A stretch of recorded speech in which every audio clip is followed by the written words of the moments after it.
Përshëndetje të nderuar zonja dhe zotërim, përshëndetje të dashur miq. Ja ku po ritakohemi sërish me mua Tirona Lilin pikërisht këtu në kanalin në Monitor TV për të ndarë bashkarisht videon e radhës. Do të flasim për ngjarjet më të fundit, do të flasim për dinamikat më të fundit, do të flasim për të gjitha pikpyetjet që në fakt kanë të bëjnë me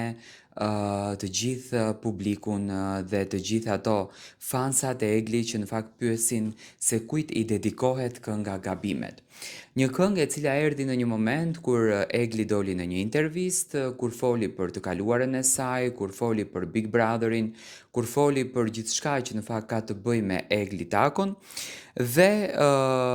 u komentua jashtëzakonisht shumë për kë konkretisht bëhet fjalë kjo këngë. Më thënë kujt i dedikohet kjo këngë. Unë mendoj se pa marrë parasysh që është historia, do me thënë akoma që përflitet Egli dhe e Gjesti, unë mendoj se jo të gjitha këngët, jo të gjitha projektet nga një artist janë projekte të dedikuara.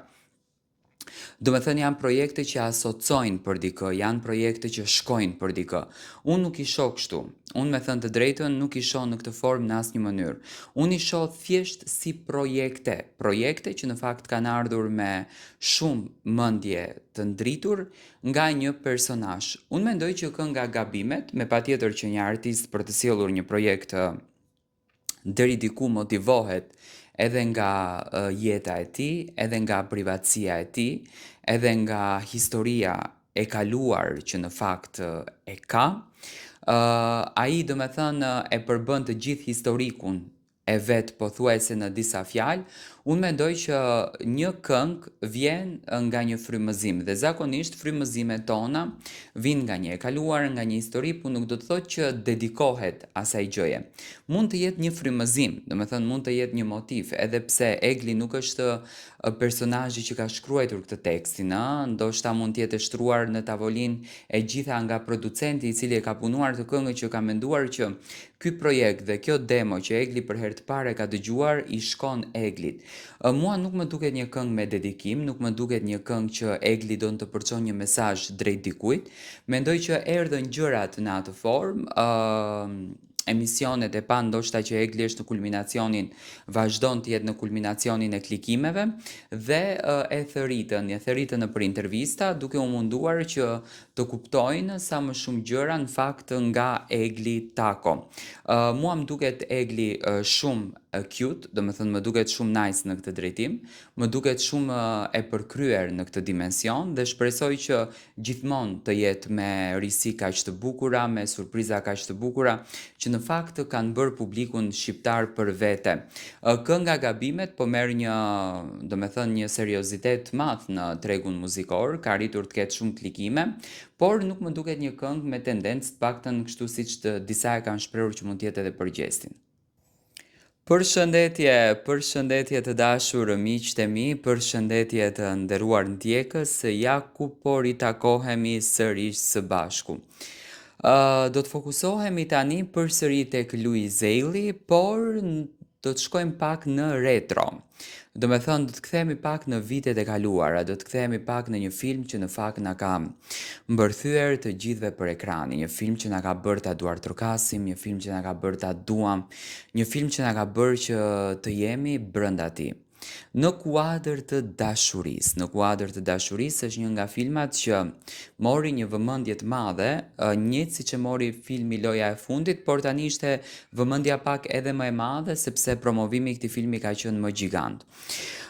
Ditën e sotme, ky film është kthyer përsëri në fokus pas një lëvizje që në Instagramin e saj, në rrjetet sociale, Olta Gixhari bëri. Olta Gixhari hapi një rubrik me question, do me thënë me pyetje, ku publiku kishte mundësinë që ti adresonte pyetje të ndryshme rreth Big Brother VIP Kosovës, nëse Olta do të ishte përsëri pjesë e këtij projekti. Dhe këtu me patjetër që fansat e Luizit, të cilët janë të zjarrt pas Luizit dhe duan ta shohin Luizin nëse dita i ka 24 orë, ato duan 48 orë të jetë dita vetëm e vetëm ta shohin Luizin, domethënë nëpër ekrane. Ato kanë drejtuar një pyetje, drejtuar drejt Olta Gixharit, duke pyetur se a do të kemi një në kuadër të dashurisë të dytë. Domethënë, a do të kemi një sezon të dytë të këtij filmi që realisht ishte një film shumë i bukur dhe një film që erdhi menjëherë pas momentit të përfundimit të Big Brotherit. Olta Gixhari tha se po, do të kemi edhe një film të dytë në kuadër të dashurisë.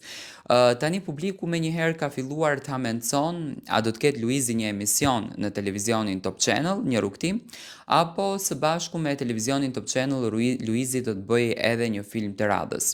Unë mendoj që në kuadër të dashurisë ndoshta është një plan i cili po flitet në tryezat brenda produksionit, të cilët duan të punojnë edhe një herë një serial që pati një mbështetje të jashtëzakonshme, që pati një dashuri të madhe nga publiku, por nuk e mendoj që Luizi në planet afat shkurtra, do të thënë në planet e tanishme, do të fokusohet tek filmi në kuadër të dashurisë. Unë mendoj që Luizi këtë vit, vitin 2026, do t'ja kushtoj filmit Loja e fundit, një film që në fakt erdhi për herë të parë me Kiarën si protagoniste, si artiste, si aktore që shëndriti, ato që e kanë parë filmin e kanë ditur shumë bukur rolin e Kiarës. Mendoj që Olta e ka thënë po sepse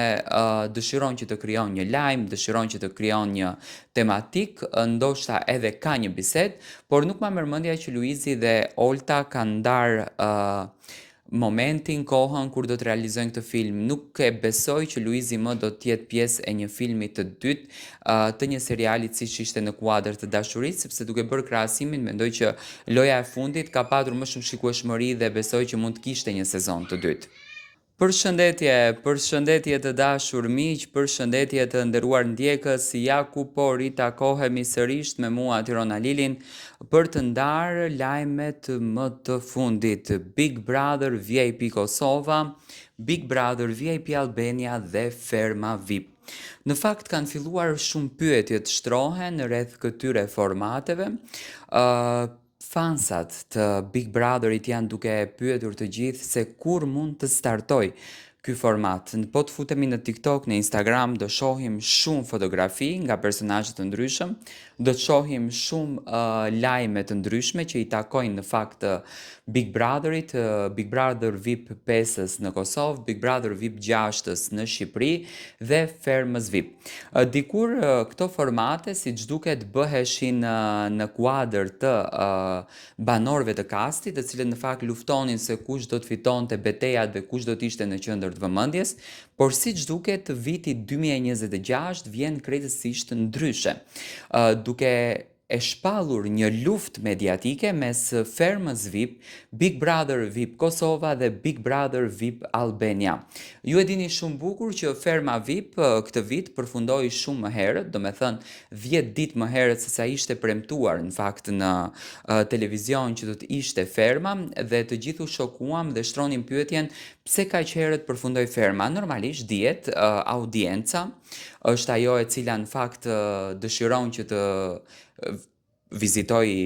vende të ndryshme tropikale, jemi në kohë të nxehta, vera nuk është e fokusuar në ekran dhe u detyruan që të mbyllin Fermën VIP më herët. Por nga informacionet tashmë edhe të konfirmuara, Ferma VIP pritet që të startojë në tetor, do me thënë ndryshe nga të gjithë sezonët që ne i kemi parë, Ferma VIP do t'jetë me një kast krejtësisht tjetër, do me thënë do të startojë në muajin tetor. Kjo që tregon që do t'jetë një konkurrencë e fortë, fillimisht një herë për Big Brother VIP Kosovën, që dhe Big Brother i starton pothuajse në nëntor, dhe një herit edhe Big Brother VIP Albania 6. Do me thënë këto janë lajmet e para që në fakt kanë të bëjnë që vinë rreth Fermës, me patjetër që do të vazhdon të jetë Eduard Grishaj si regjisor i kësaj ferme dhe unë mendoj që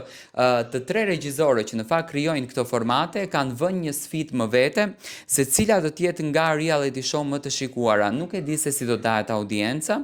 për t'i ndjekur këto reality show dhe për të tërhequr publikun për të komentuar në fakt rreth këtyre ngjarjeve, sepse tre formate në të njëjtën kohë besoj që do të jetë një bum i madh për publikun, por siç duket Ferma VIP tashmë është një konkurrente fort për dy formatet e tjera që pritet të startojnë. Njëra në nëntor Big Brother VIP Kosova si gjithmonë dhe tjetra në dhjetor Big Brother VIP Albania.